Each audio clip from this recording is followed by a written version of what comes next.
Physics 30s, Mr. Thompson here. Unit 4, electromagnetic waves, or EMR. Here we go. We're looking at transverse waves. So, types of waves. We'll start with that. Waves are transfer of energy, not matter, from a source to a receiver. Traveling disturbance in a medium, where the medium is the material the wave travels through. The two types we're studying here. Physics 20 was all about mechanical waves. Okay, must have some matter there to be able to move from one point to another. The matter is disturbed, but it doesn't move with the wave, like us making a wave pulse on a spring, or how about a water wave? Okay, a row of dominoes, sound waves, or seismic waves like earthquakes. Electromagnetic waves are waves that can travel through a vacuum, no mediums required. The whole EMR spectrum is about electromagnetic waves, and so some examples are light, ultraviolet, and X rays. And that is really the theme of this unit. Source vibrations.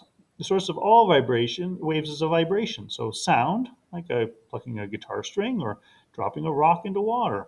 Source of vibration determines two qualities of a wave. Okay, the energy of the wave and the frequency of the wave. Once the wave is created, frequency of the wave will never change, assuming that no Doppler effect will occur. In other words, a relative motion between the observer and the receiver. Frequency and period. Frequency is the total number of cycles over the total time. The unit is the hertz, and it is broken down as 1 over seconds. Period of vibration, total time over total number of cycles, and the unit's the second. Of course, they're reciprocals of each other, so frequency is 1 over the period, and period is 1 over the frequency at the bottom there. Sorry about that. There we go. All right, anatomy of a transverse wave. So notice we study transverse waves for the anatomy because it's easy to see these characteristics. All right, maximum displacement of the wave from the equilibrium line is called the amplitude. It's the amount of energy carried by a wave. Of course, amplitude can be positive or negative, so crests and troughs, for example. Notice the wavelength. It says particles that are one wavelength apart will move identically in phase. So points that are in phase are separated by a distance of one wavelength. The wave has some motion and some cause. What created the wave?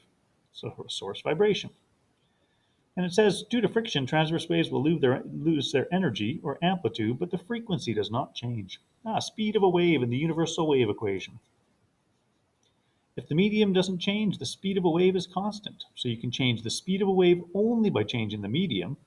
So stretching the spring, giving it a different tension, different depths of water, the frequency and amplitude of source vibration have no effect on the speed of the wave. So the frequency and amplitude, right, aren't related to the speed. All right, so the frequency of the source vibration does affect the wavelength, and it's described by the universal wave equation. V equals F times lambda. F frequency, lambda wavelength. Notice the units. Wavelength and frequency have an inverse relationship, and so you can see, assuming that V remains constant, that lambda is inversely proportional to frequency. Source frequency is high, wavelength short. Source frequency is low, the wavelength's long. All right. If light is if it's a light wave, then it travels at the speed of light. So in an air or vacuum, it travels at value c. It's a constant, 3 times 10 to the 8 meters per second. All right, moving right along. We've got EMR in part B here, and Maxwell's laws. Faraday believed that there was a relationship between electricity, magnetism, and light. This was established by James Maxwell in the 1860s. Maxwell summarized electromagnetism in 4 laws. So the distribution of electric charge is related to the net electric field it produces. Magnetic field lines are continuous, closed loops. Electric field lines begin and end on electric charges. Electric current can produce a magnetic field. Oersted discovered that. A changing electric field can produce a magnetic field. A changing magnetic field can produce an electric field. Notice these delta notations here, and thus it can induce a current in a conductor.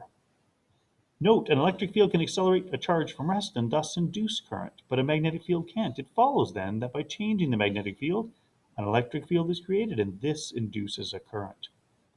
Based on laws 3 and 4, Maxwell predicted the existence of a brand new kind of wave, which he called an electromagnetic wave. We call it EMR, or electromagnetic radiation. The source is an accelerating charge.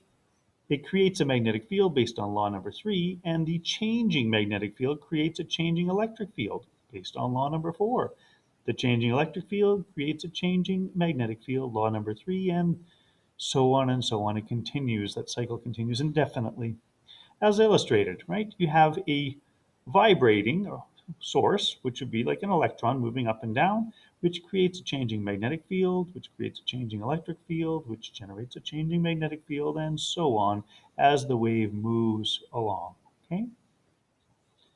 Notice the magnetic field, electric field, and velocity. We also call the velocity the direction of propagation. They're always perpendicular to each other.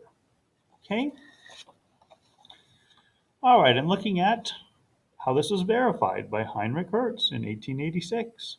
So what he had here was a primary coil, a battery with a switch connected to an induction coil.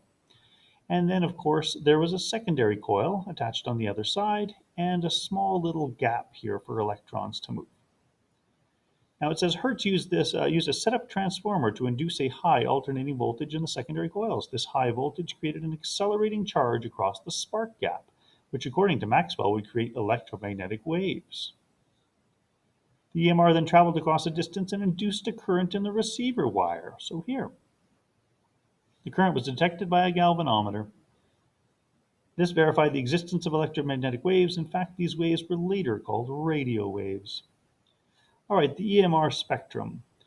So using his device, Hertz was able to show that EM waves had the same characteristics as light waves. So, like speed, c in a vacuum, so it's the speed of light, reflection, refraction, diffraction, interference, and polarization.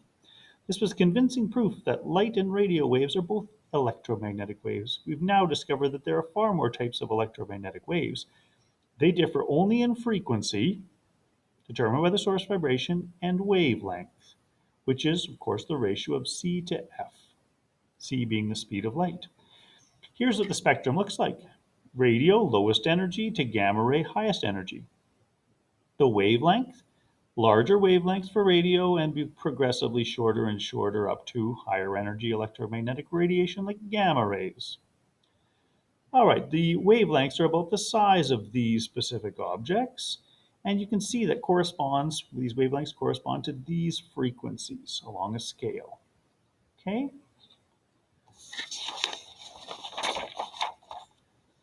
Okay, so let's go ahead and do a few problems for the homework here. Arrange the following forms of EMR in order of increasing wavelength. Okay, so what do we have here in terms of the shortest wavelength? Well, if you look, X-rays would probably be the shortest. Okay. Second to that would be ultraviolet. Then we'd have visible.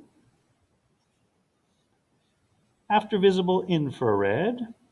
Thermal energy is a good example of infrared radiation. Microwaves. And then radio. Okay, let's do the other problems here. I've got a piece of paper. So a source vibration completes 2.53 times 10 to the 10 cycles in 3 minutes. What's the wavelength of the EMR that it produces? Okay, so the wavelength would be the speed of light over the frequency. Now we have the idea of frequency here is the number of cycles, per second. And so what we can do is we can calculate that. So we have 2.53 E10 divided by 3 minutes, which would be 180 seconds. Okay? Let's calculate the frequency before we finish this up.